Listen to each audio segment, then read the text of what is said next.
Becoming a real estate investor has been one of the steepest learning curves of my entire life, especially my financial life. We finally got tenants into our rental property last month, and while it feels so good to hit that milestone, I've already learned a lot of lessons the hard way. So in this video, I want to share the 5 biggest lessons I have learned as a first-time landlord, a first-time real estate investor, and the things I wish I had known before starting this process. The first big lesson is that the market decides the rent, not you, and what was last month's rent might not be this month's rent. I went into this project with a number in my head, what I thought our property was worth, what it would rent for, what it would rent for based on the comps in the area when we moved out of our home. But once it sat on the market, reality hit that the market was changing. Interest was lower than I expected, and the demand in our area softened very quickly because of the economy. People were more cautious about higher rents because of the economy, and I knew I had to lower the price. So I dropped the price, and that's what got us a tenant because we had a lot more interest, and that was at the newer price point that was right. It's a hard lesson to learn, but rent does not always go up. And sometimes rent does take a step back. Sometimes you have rents go up, and sometimes you do have to lower them depending on a lot of factors. This is a hard lesson for many, but it's super important, and you can't force the market. If similar properties around you are lowering their prices, if your property is sitting, you might have to adjust too. Otherwise, you take the risk of your property sitting for months and months, and that vacancy will add up to a much higher amount than a property rent cut ever would. The second lesson is something I knew in theory and teach on my other channel, Create with Pennies, but I didn't fully grasp it until I became the actual investor and the landlord. But you have to treat this like a business, not just a side hustle or a fun little thing that will eventually give you some money. When I was younger, I actually rented from a family member, and honestly, it was a little confusing. The lines between friendship and family and business and when the rent were due were not clear at all. Later on, I found out that they actually had tax issues because everything was kind of mixed together with their personal finances, and they were not actually treating it like a real business, even though we were giving them rent. That really stuck with me, and I knew I did not want to have the same problems. So one of the first things I did was set up my systems through Baselane, which is an all-in-one banking platform and financial management tool built specifically for real estate investors. So here's why I'm using Baselane. Baselane lets me separate my rental finances from my personal money. This makes sure that everything is clear and the business is a business from the beginning. The sub-accounts at Baselane let me keep tenant rent, deposits, and future repair funds all organized and in their own accounts. I can tag every expense to this property so I know exactly where the money is going, and it's all categorized for tax time, which also means that I don't need an extra accounting tool because Baselane has all of those features built in. All of those features help me stay organized, they help me stay in control, and they separate my business from my personal. For me, that's the difference between treating this like a casual side hustle that hopefully makes money and treating it like a long-term business that will grow and pay off over time. Right now, you can use my link in the description box for an extra bonus at Baselane when you sign up. I will leave that link in the description, and if you use it, I'll earn a commission at no additional cost to you, and that supports the channel, so thank you for that. The third lesson that I've learned is that it's better to wait for the right tenant than to rush into filling the unit. We had a lot of interest up front, and we could have filled this property faster than we actually did. During the tenant screening process, I looked at things like income verification, credit history, rental references, and just their general communication with us and then with the property manager. I could have just grabbed the first person who applied, but I'm really glad I didn't, and I slowed down to find the right tenant. A good tenant means fewer headaches long-term, more consistent payments, and less wear and tear on the house, and hopefully less damage overall. A rush decision might save you a little bit of vacancy, so you'll get money faster, but it could cost you in the long term and create a lot of stress down the road. Waiting for the right tenant felt stressful when I needed money coming in from rents,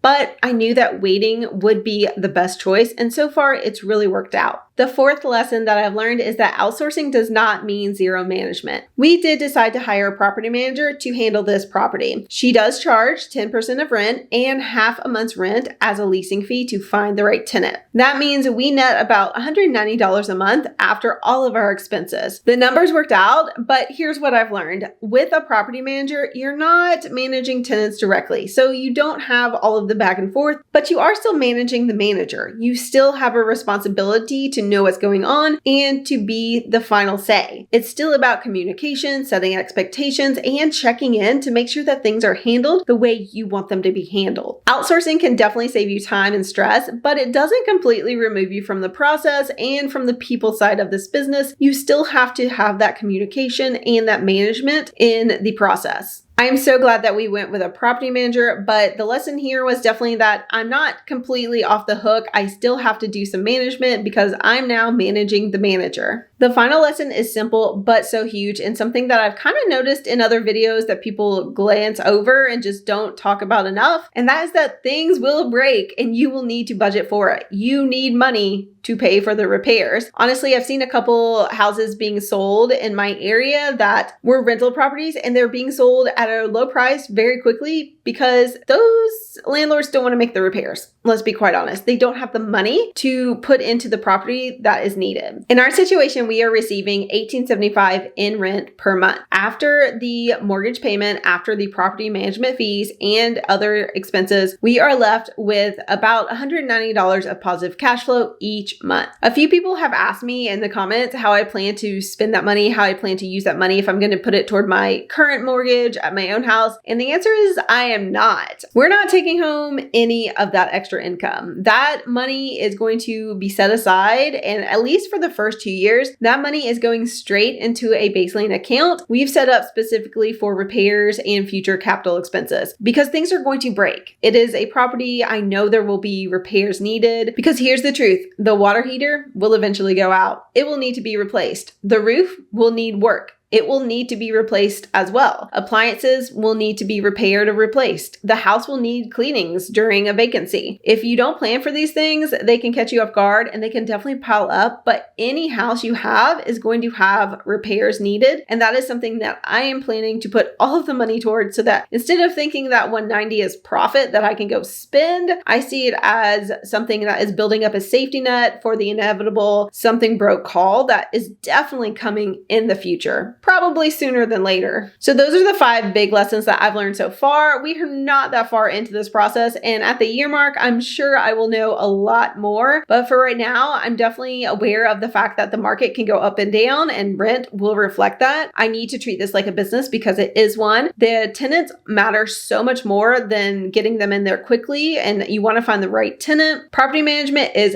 fantastic, but you're still managing things. And then the final thing is that things break and you need to save up for that. You need to budget probably more than you think. This property is teaching me so much, and it's not just about real estate, but honestly about patience, which has been hard in the beginning, and setting up the right systems and running things like an actual business, because that is something that I love to set up, and it's something that has been really fun to do on the rental side. If you like this video, definitely subscribe to Pennies Not Perfection, where every month I'm sharing our journey becoming real estate investors, and definitely check out the description for the link to Baselane. It's been a huge help in this whole process, making everything feel more organized and professional. Thanks for watching, and definitely watch this video next.